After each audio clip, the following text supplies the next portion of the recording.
Halo Masa K3, selamat datang di podcast Bilik K3, Bincang Lingkup K3, bersama alumni yang super keren dari berbagai sektor. Gak kerasa ya, Bilik K3 OHSC sudah sampai ke episode terakhir di tahun ini. Dan di episode ke-6 kali ini, Bilik K3 akan membawakan tema Double Dose Navigating OSH in the Pharmacy Industry and as Content Creator. Perkenalkan, aku Maharani Ayundias dari S1 Reguler K3 2021 yang akan memandu jalannya podcast hari ini bersama dengan teman aku. Halo semuanya, perkenalkan aku Melvin Ardian Parapat dari S1 Reguler K3 2022. Nah, di episode 6 kali ini kita akan membahas topik yang menarik banget nih. Karena kita kedatangan konten kreator di bidang K3 dan sekaligus kita bakal ulik-ulik mengenai K3 di sektor industri farmasi. Penasaran banget dong? Langsung saja kita sambut narasumber kita hari ini. Halo Kak Agung, gimana nih Kak kabarnya hari ini? Boleh banget sambil memperkenalkan diri ya Kak? Halo Mai, halo Mavan, salam kenal semua, salam kenal Masa K3. Nama gue Agung Supriyadi, K3 UI 2008. Sekarang sebagai HSSE Corporate Head di Darya Varia. Akhir kuliah S2 di 2015 di UI juga. Salam kenal ya Kak Agung. Kenal. Jujur aku udah gak sabar banget nih Kak untuk ngepoin tentang sektor pekerjaannya Kak Agung. Kalau gitu langsung aja kita mulai perbincangan hari ini ya. Oh iya, sebelumnya disclaimer sedikit ya teman-teman bahwa apa yang kita diskusikan hari ini hanya sebatas sharing dan berbagi informasi berdasarkan pengalaman dan pandangan narasumber. Jika ada perbedaan pendapat dari hal-hal yang sudah disampaikan, maka hal tersebut murni dari unsur ketidaksengajaan dan tidak ada maksud tertentu. Nah iya betul banget nih Mel. Oke Kak Agung, langsung aja kita mulai ya. Buat pertama-tama, aku mau tanya dulu nih Kak. Apa saja skop pekerjaan Kakak sebagai HSSE di industri farmasi dan bagaimana tantangan serta benefitnya? Untuk pekerjaan HSSE di dunia farmasi, sebenarnya untuk mengelompokkan farmasi sendiri sebagai sebuah sektor itu kurang tepat ya. Karena untuk farmasi ini dia sangat mirip dengan manufaktur gitu. Jadi menurut gua sih kelompoknya itu dimasukkan ke manufaktur. Nah, manufaktur itu kan artinya dia yang punya pabrik ya. Jadi membuat sebuah produk dari raw material, proses hingga ke bahan jadi.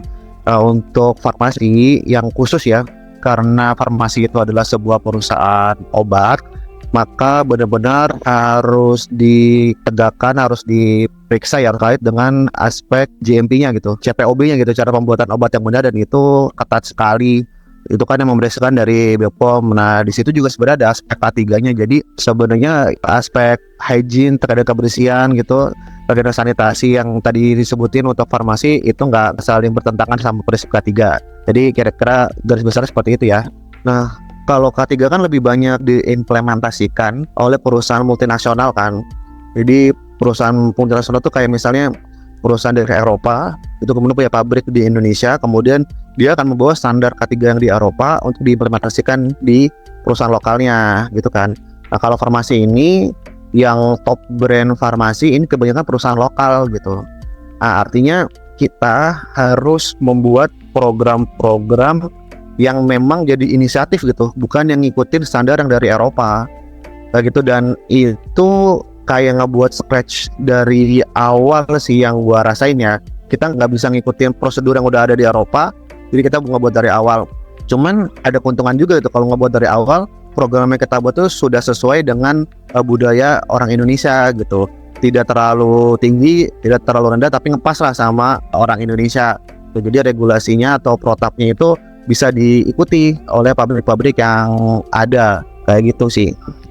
Oke, ternyata seru juga ya untuk menjadi seorang HSSE di sektor farmasi ini, mulai dari melakukan GMP dan juga tadi ambil bagian di hygiene-nya juga. Oke, kita lanjut aja ya Kak Agung.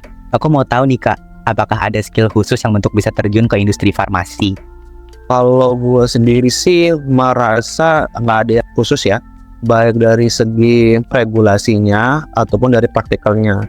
Gue bisa terjun di dunia farmasi karena kebetulan dulu magangnya itu di perusahaan farmasi itu 3 bulan, kemudian fresh graduate masuk 8 tahun di perusahaan kosmetik. Nah, kemudian balik lagi ke industri farmasi, tapi nggak ada pengetahuan khusus gitu. Jadi as long as kita fast learning aja, itu insya Allah bisa masuk kok ke dunia farmasi. Oke deh Kak, berarti intinya nggak ada skill khusus dan asal fast learning itu kita bisa masuk ke industri farmasi ini ya Kak. Move on ke bahasan kita selanjutnya. Kira-kira bagaimana sih cara Kak Agung bisa mengawali karir sebagai content creator tentang topik K3 nih Kak? Iya, kita kan kuliah dulu ya. Mungkin sekarang juga Mai sama Malvan ngerasain kuliah kan banyak tugas tuh. Nah, kita kan buat tugas itu kan kayak sepenuh hati banget gitu kan. Kalau gue sih dulu kayak, aduh nih gue buat tulisan bagus-bagus nih ya. Terus kok pada akhirnya cuma sampai dosen doang gitu. Cuma dapat nilai doang ya. Nah itu tuh kayak kurang lah dampaknya gitu. Dan gue rasa ada manfaat yang lebih luas kalau kita share ke orang lain. Nah waktu dulu zaman gue kuliah di 2008 kan belum ada sosial media. Jadi yang udah ada platformnya itu adalah blog gitu. Jadi dulu pertama kali blog yang gue buat itu adalah recyclearea.wordpress.com. Jadi memang sebuah tempat daur ulang tulisan yang mungkin di gua itu udah gak bermanfaat, tapi di orang lain itu ada manfaatnya gitu. Awal-awal tuh kayak udahlah copy paste aja dari tulisan yang udah dibuat kan, copy paste gitu. Nah lama kelamaan ngelihat statistik pembacanya, kok ada tulisan yang dibaca terus sama orang gitu ya, kayak 100 pembaca setiap hari dan itu konsisten gitu kan. Terus kayak menarik aja nih, kenapa ya tulisan ini dibaca terus ya gitu. Rupanya memang volume pencariannya, search engine index-nya itu banyak gitu. Sehingga banyak orang mencari dan selalu muncul di top 1 untuk Google. Dari situ gue baru ngerti, oh jadi orang itu masuk ke blog gua itu bukan dari ketik blognya secara langsung, tapi melalui search engine. Nah di situ akhirnya mulai serius ya tuh untuk bikin tulisan-tulisan yang memang dalam tanda kutip tuh ramah search engine seperti itu, dan itu keterusan sampai sekarang. Wow, oke, keren banget nih ya Kak. Awal-awal Kak Agung coba untuk sharing ilmunya lewat blog, lalu kelamaan ada peningkatan pembaca, terus jadinya keterusan deh sampai sekarang jadi content creator. Nah, ngomong-ngomong sebagai content creator nih Kak, kira-kira Kakak ada tips nggak nih untuk masa K3 yang ingin mencoba menjadi content creator tapi masih ragu untuk memulai?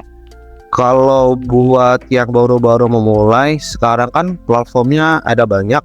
Kalau blog masih ada ya, kemudian ada TikTok, ada YouTube, ada Facebook meskipun sudah mau tinggalkan, ada Twitter, ada Line gitu. Nah, mulai aja dan jangan takut atas apapun ya.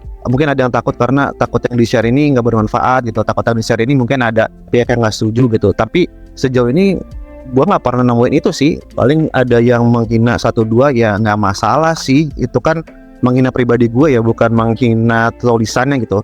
Sepanjang tulisannya itu memang ada referensinya dan memang itu bidang kita ya. Kita kan insya Allah ya expert di bidang K3 karena kita S1-nya K3 gitu. Nah itu akan mendatangkan lebih banyak manfaat. Yang terakhir itu ternyata manfaatnya itu nggak hanya untuk pembaca, manfaatnya itu juga untuk kita juga gitu. Jadi manfaatnya itu yang gua rasain ya, kalau sepanjang gua jadi content creator itu kita bisa dapat uang dari AdSense. Dan alhamdulillah dari konten-konten yang dibuat ini sampai sekarang itu gue juga dapat beasiswa ya dari situ.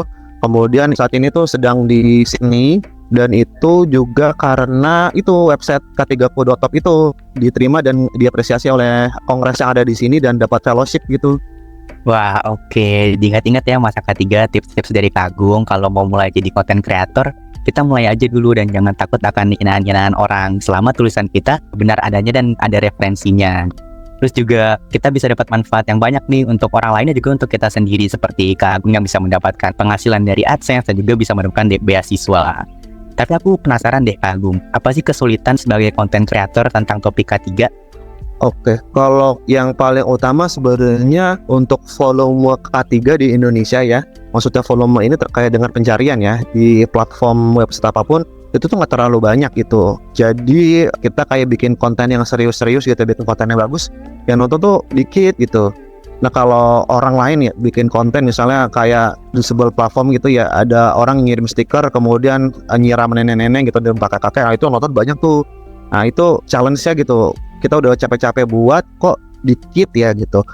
Nah kalau untuk menjawab hal itu sebenarnya diluruskan lagi ke niatnya ya. Jadi kalau memang niatnya itu kemanfaat pribadi, tulisan kita atau kita menjadi konten creator itu nggak akan lama gitu.